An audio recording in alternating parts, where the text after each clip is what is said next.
mu ngi wax ne Casamance mu ngi koy listé ci UNAM bu tey bi de. Astou Pouye dafa am problème ak tata bi nga xam ne nee na tata bi GP lay def loolu nag kenn mësu koo gis. tata ak GP. waaw. tata GP. waaw c'est-à-dire que fa muy jógee dañ koy jox ay yóbbante muy jàdd di ko di ko joxe ba pare doo di ko joxe ba pare en même temps muy yóbbaale clients yi. ah bon Sénégal fii lépp a fi am. waaw des fois boo bëggee yóbbante nii. comme nga dem tata Petersen fekk fa tata bi da nga koy jox yóbbante bi ni ko parcelle la jëm su ñëwee ba fii mu woo Aliou. mu woo waa ji mu ñëw jëm.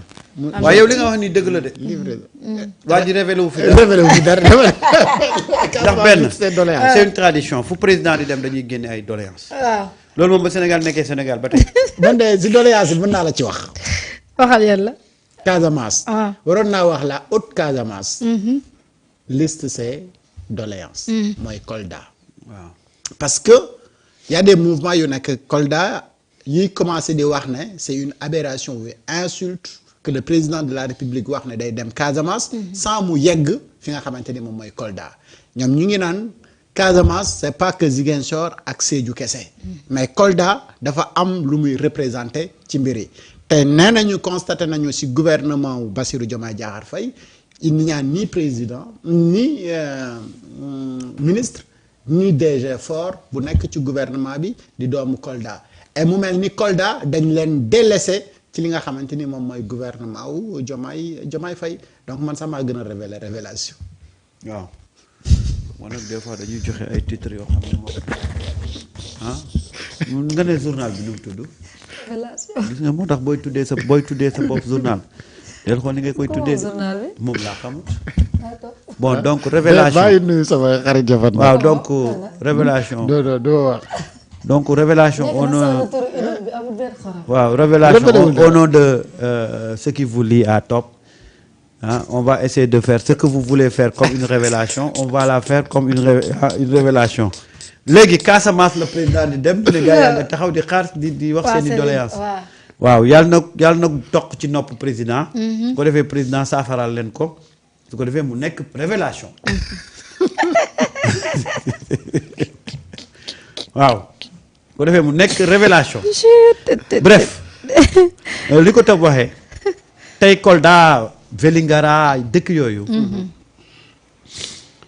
dañu leen def ay régions sans pour autant ñu def fa contenu def fa infrastructure c'est-à-dire que Sénégal le découpage administratif li ko motiver c'était plus des raisons politiques que des raisons économiques tey moo tax tey ngay dégg ay dëkk yoo xam ne dañu lay wax région département bi nekk à côté sax moo koy gën a riche tey prends la région de Sédhiou je suis désolé lan la am lu koy mandargaal ne région la tey la région de Kaffrine à part l'hôpital lan mooy mandargaal ne région la ah voilà un peu ce qui a un peu faussé aujourd'hui tey découpage administratif u dëkk bi parce que bi ñu koy def c'était plus pour des raisons politiques tey regarde le cas de Kër Massar Kër Massar Nord Kër Massar Sud Kër Massar Est Kër Massar Ouest finalement pourquoi faire ah et pire encore Kër Massar c'est le seul département aujourd'hui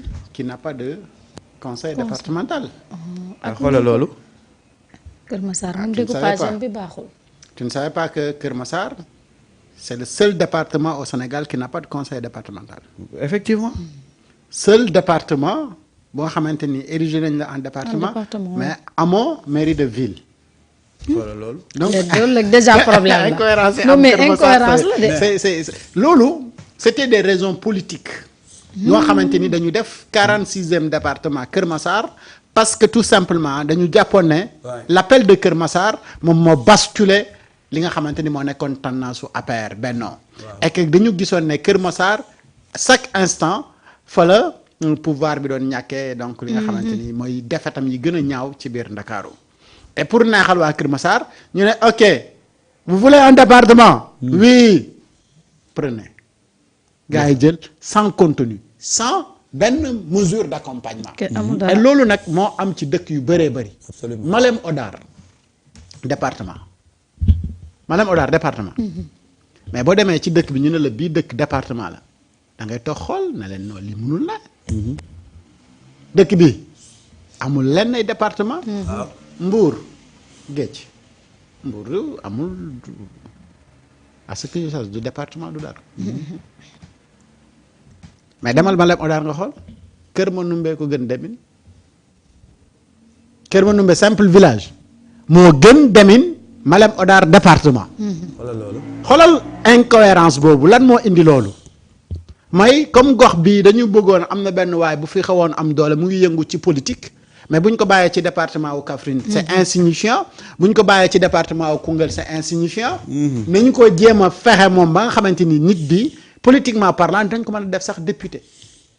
voilà donc des calculs politiques comme ça jéem a fexe ba nga xamante ni dinañ yokk taayu représentation bi à l'Assemblée nationale et cetera donc ces actes yi nga xamante ni dañ ko teg pour ay actes politiques yooyu la ñu war a corriger. surtout. et effectivement man nag dama bokk si ñu ànd ne booy dem bay visiter ji Casamance pour tournée économique boo mënee dem ba Sédhiou wax dëgg fa ne yàlla war a mën a yegg Kolda. jéem a xooli waa Ziguinchor waa Vélingara. parce que loolu moom mooy haute Casamance. et en termes d'économie dafa am lu nga xamante ni dañ koy représenter. ci gox boobu noonu. mais très mal géré. voilà très mal géré. bu fekkee ne nag da ngay dem di def tournée économique yeggoo ci dëkk yooyu il est normal que ñoom ñu lister seeni doléances donc doléances yi bokk na si yenn route yi nga xamante ni am na fa ak yenn dëkk yi nga xamante ni dañu enclavé. yenn dëkk yu nga xamante ni buy nawet jotee daanaka ñooñu dootuñu exister tant que nawet wàcciwul parce que fi ñuy war a jógee si dëkk yooyu dem. te temps yële gis nga Samba wane woon na fi benn enseignant. bu nga xamante ni c'était dans ce Casamance là. pour mu jógee ci dëkk ba muy jóge nekk di dem di jàngale ci beneen dëkk ba gis nga yoon yi nga xamante ni fa la doon jaar. absolument difficulté yi mu doon jaar ak risques yi mu doon jël pour traverser pour dem. partager ci xam-xamam donc loolu dafa bokk ci doléance yi nga xamante ni révélation révélé wu ko te ñun ñu révélé waat ko encore. pour que yoon yooyu ñu defar ko mais am na dëkk yu nga xamante ni li leen manqué mooy ndox bu sell bu ñu naan eau potable. oui ça c'est des et il y en a tellement dans ce Casamance que tey mënuñu wax économie sans pour autant dëkk boobu am ndox bu sell. et mais électricité également dafa nekk seen problème donc enclavement électricité et cetera maintenant beneen mbir bi nga xamante ni moom la ñu listé comme doléance mooy Kolda Vélingara ak yooyu dañu mës a nekk victime des mines antipersonnelles. Et pourtant pour le fameux projet de Diomaye Casamance mais ñoom waa doomu Kolda yi nee nañu Kolda dañ ko éliminer bokkul ci ce fameux projet pourtant ils sont des victimes loolu également c'est des choses à corriger donc voilà des doléances yu nga xamante ni waa Haute Casamance tout à fait donc listé nañ ko. j'apprécie énormément un peu la réaction de Thiané Mbodj qui encore rappelle que c'est pour vraiment régler ces questions-là qu'on a mis en place les pôles. Les pôles. D'ailleurs am na bu ñu ci war a inauguré fii ak xaw ma suba la xaw ma gannaaw suba pôle centre. suñu diwaan ba. foofu waaw. ah non ñun nag. ñooy réew mi. waaw ah suñu doxee réew mi dox suñu doxul réew mi. c'est ça et quand tu parles de ce que Top a dit. Ouais. Maintenant nga jël l'idée des pôles nga xam ne ça a été un travail très sérieux et très pertinent. Parce que une fois que les pôles seront installés. On va se départir un peu du découpage administratif pour maintenant s'intéresser un peu à économiquement les pôles là nan la mën a impacter ci toutes ces zones là. Parce que tey xam nga Sénégal ci lan la war a jublu boo ko waxee nag ñi xamul dañuy reetaanlu il faut qu'on aille vers la provincialisation du Sénégal. Sénégal am ay province ñu delluwaat ca nga xam ne da ngay wax la région du Cayor mu lënk ya nekk foofu yëpp. ab tund moo gën nga xam ne lépp dañ koy bokk lépp dañ koy centraliser nga xam ne mais tey xam nga tey xoolal disparité bi am ci ay région tey da ngay ñëw génn région de Dakar wala région de Saint-Louis nga génn ci région de Saint-Louis mais demal région Diourbel lan moo fa nekk y a absolument rien dara nekkatu fa juste le nom de région mais maintenant si on va maintenant vers la provincialisation mais là dinañu au moins ku ci nekk la nga xam ne moom mooy sa atout économique ñu exploiter ko et puis impliquer si gox yi nekk foofu yëpp nga xam ne ce sera une grande force mais moo gën ñu disperser force yéen amuleen force ba pare ñu tasaare ko mais Samba xam nga Chine ay province am ñoo ëpp doole suñu réew ñoom Shanghai province de Shanghai, de Guangzhou, de et cetera kenn ku si nekk ñu jël li nga xamante ni moom mooy say compétence ñu def ko fa. est-ce que xam nga dëkk bi nga xamante ni moom ngay soxla lépp luy technologie di fa dem. c'est bien. mooy fii centre entreprise de technologie yu bëri nekk. Huawei et entre autres. Sinocon non pas Sinocon wala yeneen gaa yëpp. mais bokkul ak fi nga xamante ni bu fekkee ni ay meuble rek nga soxla. marché ba nga xamante ni moom ngay dem bokkul ak fi nga xamante ni foofu lii rek nga fay jënde yiwu par exemple dafa am benn marché spécifique boo xamante ni lii nga fay soxla moom nga fay dem wuti. très bien. Pékin lii la et cetera et cetera léegi nag loolu tant que demoo ci province nga centraliser li nga xamante ni moom mooy capitale tey Sénégal dañu waroon am gox bu nga xamante ni képp kuy wër cuir original ci adduna bi da nga war a ñëw ñu ne demal ngaay ak alentour ngaay boobu yépp ñu def fa ay usines yu nga xamante ni dañuy liggéey ci cuir original ba adduna yépp kuy wër cuir bu baax da nga koy jéem a fexe ñëw jënd ci Sénégal mais loolu tant que amuñu ay pôle territoire yu nga xamante ni moom mooy dem daanaka comme li province yi Samba di wax mais mënuñu développer ce pays là et fexe nag ba nga xamante ni dafay am connectivité entre les pôles comme ni ko Ousmane Sonko waxee si son plan de développement horizon 2050 et tant que yegguñu foofu parce que le Sénégal est victime de découpage administratif nañu waxante dëgg suñu gouverneurs yi ak suñu préfet yi ak suñu sous-préfet yi nañ ñu wax ban impact la ñu am gisuma ko de ci dëkk ya ñu nekk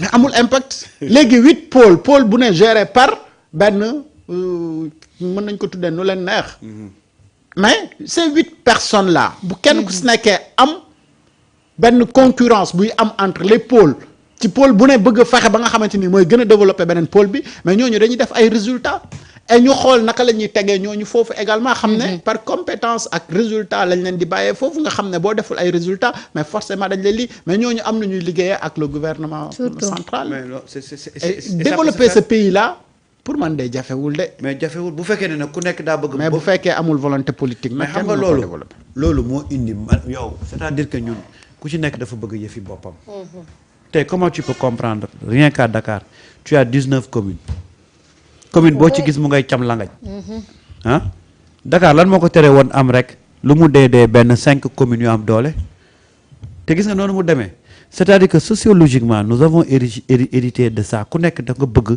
sa yëfi bopp tey boo demee dans les villages yi nekk côté Fouta da ngay gis kër non Saare Boubacar Saare ngay kii kër Boubacar Saare Boubacar waaw ci le Moustapha ci le Demba ci le Aram ci le te xoolal bu ci nekk ñetti kër lay am lan moo leen teree dajale nga dem Saalum ci Biram waaw ci Garba mu ngoog nga dem Saalum nga dem Saalum kër Moustapha kër Manumbe kër Jogoy Demba kër Aram te kër Aram kër yooyu yëpp wala sañ ci Mbaara sañ ci Demba lan moo leen teree dajaloo dëgg fa yàlla te nag village boo ci jël du romb juróomi kër wala juróom-ñaari kër yu fa nekk des fois da ngay gis village boo xam ne ñetti kër moo fay am ñu ne par force di nga leen indil courant su ko defee nga koy capp-cappee nii yow te pourtant ñoom ñëpp bu ñu dajaloo woon waaw mën a am école am hôpital au lieu de dispensaire wala case de santé waaw mën a am courant communauté yëpp ñu mën a am ay lépp lu baax ñu am dëkk tout à fait mais prenons l'exemple de Maroc